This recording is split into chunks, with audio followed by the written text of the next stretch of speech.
Welcome to Mobilize section. Today we're going to be looking at the wrist. So my beautiful assistant Robbie here will partake of this wrist movement, and this is the key movement that you're going to be doing a lot of in your workouts, both with us and typically in life as well, which is wrist extension. Now, the two main bones that connect into the wrist come from the lower arm, and they are the radius and the ulna. Now, from a muscular perspective, there's a lot of different tissue that comprises your forearm, and the ability to contract and stretch that tissue in large part forms the basis of your security when you do things like a push-up or a plank position, some of the crawling work that we'll do, etc.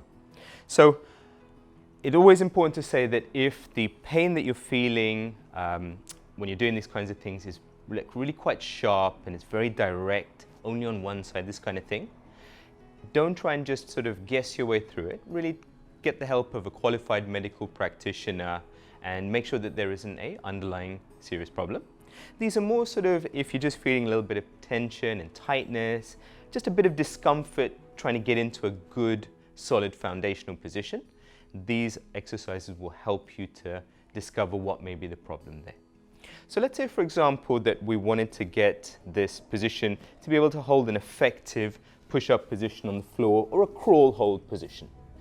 The thing that we are asking people to do are support their body weight and retain tension in their arms while they're supporting their wrists in this extended position.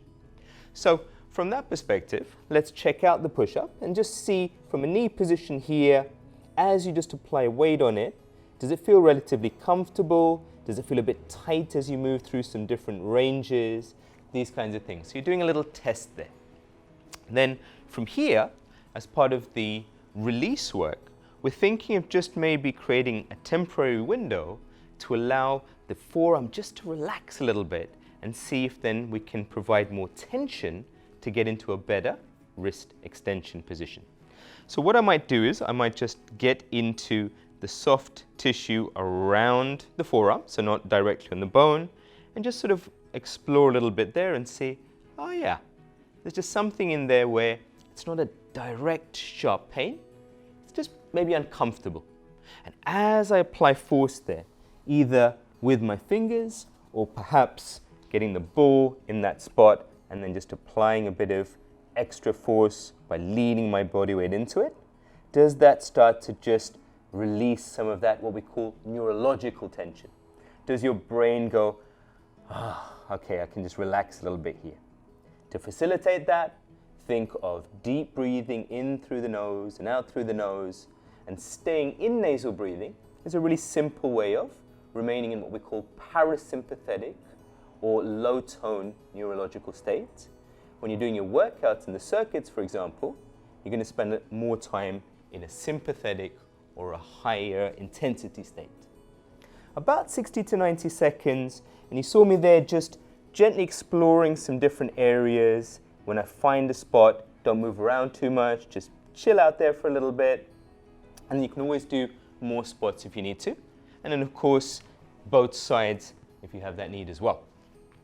Once I've done some of the release work, then what I'm going to go do is go back to that test, that reference position, and now see, especially comparing left to right, because I just did my left only, not my right, is it a little bit easier?